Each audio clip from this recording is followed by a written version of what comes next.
Ya, praktek ketidakjujuran di Indonesia ini masih sangat tinggi sekali, khususnya di dunia pendidikan. Ya, ini terlihat ketika pemerintah sekarang saat menginstruksikan kepada setiap sekolah untuk bisa mengirim nilai-nilai kepada pusat, ya. Nah, namun ternyata cuma hanya beberapa sekolah saja yang mengirim. Sebagian besar nilai yang harus dikirim itu sebagai untuk nanti diakumulasi sebagai nilai ijazah, namun kenyataannya banyak yang belum kirim. Dan memang saya sebagai seorang guru melihat fenomena ini, nilai yang tidak dikirim tersebut akan dimanipulasi oleh sekolah-sekolah, ya. Misalnya ada siswa yang ketika mau tes polisi atau tentara, ya, misalnya mereka punya nilai tidak memenuhi persyaratan, terkadang mereka datang ke sekolah untuk memperbaikinya, sehingga suka dan tidak suka sekolah ya dengan berat hati memperbaikinya, atau sekolah mentoleransinya. Dan banyak rekrutmen polisi dan tentara itu masih syarat dengan banyak sogokan. Saya tidak tahu di wilayah daerah barat, tapi khususnya di wilayah daerah timur, menurut pengamatan saya, sebagian besar polisi itu dan tentara itu mereka bisa lolos itu karena sogok atau banyak uang. Olehnya itu, bagi seorang yang mempunyai cita-cita, itu bukan kemampuan kompetensinya yang diutamakan, tapi yang harus dipisahkan itu uang berapa ratus juta yang harus sudah ada di kantong mereka saat mau tes itu. Dan banyak siswa-siswa yang semasa sekolah itu nakal, kurang ajar, ya, dan karakternya tidak baik. Namun kenyataannya saat mereka tes tes masuk kuliah ternyata lolos. Dan saya sebagai seorang guru, selama saya sekolah, saya menjadi seorang guru ini sudah 10 tahun lebih, saya melihat fenomena bahwa banyak siswa yang nakal itu mereka punya cita-cita itu hanya dua, tentara dan polisi. Nah, sedangkan kalau siswa yang pintar-pintar kebanyakan ya mereka kuliah seperti itu. Dan ternyata banyak siswa yang nakal itu lulus. Dan di tingkat sekolah itu guru-guru merasa ini sebuah prestasi. Saya berpikir ini sebenarnya tidak langsung kita sebagai seorang guru telah melegalkan atau telah memvalidasi bahwa tindakan ketidakjujuran sesuatu yang wajar atau biasa saja. Karena seseorang siswa yang seorang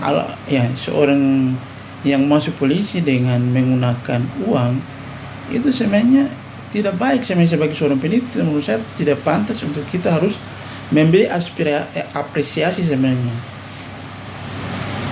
Karena kita sebagai seorang guru itu harus menjunjung nilai kejujuran dan nilai kebenaran.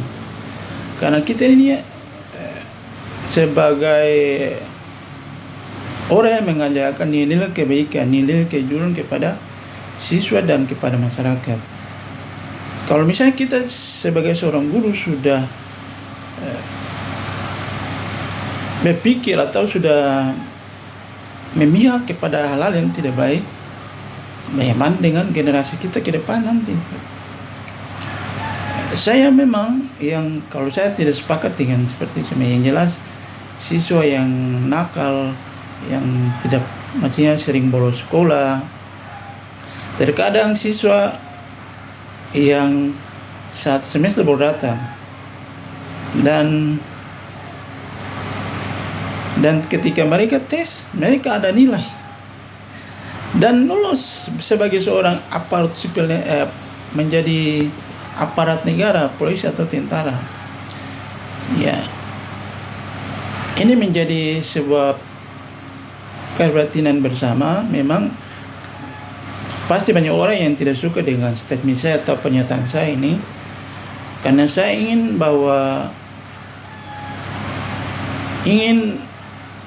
Indonesia menjadi negara yang maju dan berkembang. Kalau praktek-praktek seperti ini masih kita biarkan, kita masih toleransi, dan kita masih sebagai seorang guru merasa bangga dengan siswa semasa sekolah nakal, sering bolos, ya. Dan semester baru datang, dan ketika tes polisi kemudian lulus atau tentara lulus, kita merasa bangga dengan siswa tersebut. Saya merasa sebagai seorang guru sebenarnya gagal sebenarnya. Sebenarnya berhasilnya gimana hari ini? Kalau ini menandakan berarti orang-orang yang tidak punya uang, berarti sebenarnya mereka punya kompetensi dan kemampuan. Mereka pintar sebenarnya untuk bisa, kalau tes mereka bisa lolos. Tapi karena tidak punya uang, maka mereka tidak bisa lolos menjadi polisi atau tentara.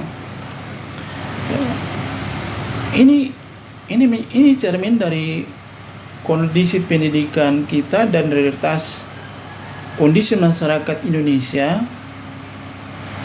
dan kondisi guru-guru kita, dan memang sehingga jangan heran Indonesia tidak bisa maju berkembang karena hal-hal seperti ini masih berada lingkungan sekolah dan berada tumbuh subur di lingkungan masyarakat. Banyak orang tua yang berprinsip bahwa ketika anaknya ingin lolos atau jadi polisi, ya berapa ratus juta yang mereka harus siapkan.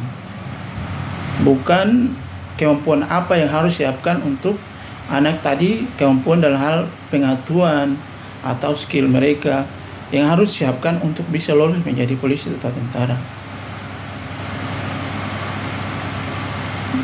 Memang saya melihat fenomena ini, sehingga kalau saya tarik dalam tingkat nasional, bahwa memang sulit untuk kita memberantas korupsi di Indonesia ini, karena memang hal-hal seperti ini masih terjadi di Indonesia, dan sebagian besar menurut saya bukan hanya di wilayah tapi wilayah daerah barat juga seperti itu. Dan ini memang cermin dari kondisi Indonesia seperti ini, sehingga korupsi ini sulit untuk diberantas, karena memang cara masuk saja sudah tidak benar. Cara masuknya sudah tidak benar. Yang di dalamnya orang-orang semuanya orang berisi orang-orang yang bersumber atau mereka berhasil masuk ke institusi negara itu, polisi atau tentara, karena memang dengan cara-cara tidak benar, tidak jujur, dengan menggunakan uang. Sehingga pastinya ketika mereka jadi tentara atau polisi, pasti untuk menegakkan keadilan itu sangat sulit. Dan korupsi Indonesia ini sangat sulit diberantas, karena memang di dalam institusi itu masih rusak semuanya. Dan saya tidak tahu, saya kira dengan Presiden Prabowo akan terpilih, hal seperti ini tidak terjadi kembali. Namun kenyataannya masih lagi-lagi saya lihat fenomena ini masih tidak ada perubahan sama sekali.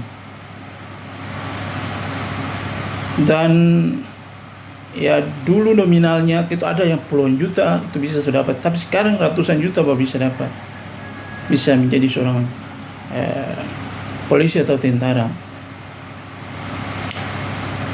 Kalau hal seperti ini kita biarkan terus, maka Indonesia ini sulit untuk bersaing dengan negara, misalnya Malaysia, Thailand, Singapura. Ya, kita dari sisi demokrasi saja sudah banyak sekali, artinya masyarakatnya banyak, tapi dari sisi kualitas dan integritas, ya, masyarakat maupun institusi yang sepantasnya menegakkan keadilan itu sebenarnya sangat minim sekali, ya. Di Cina, ya, Cina dan Jepang itu bisa maju dan bisa berkembang itu karena memang yang namanya korupsi itu mereka tidak tolerir, bahkan sampai tingkat hukuman mati seperti itu. Indonesia nih, ya, dengan kasus TAR sekarang misalnya, kita lihat guru, ya, guru kemarin kalau kita di media sosial itu, ya, guru ada yang memotong, ada yang, ya, ada guru yang mencoba untuk mendisiplin siswa, ya,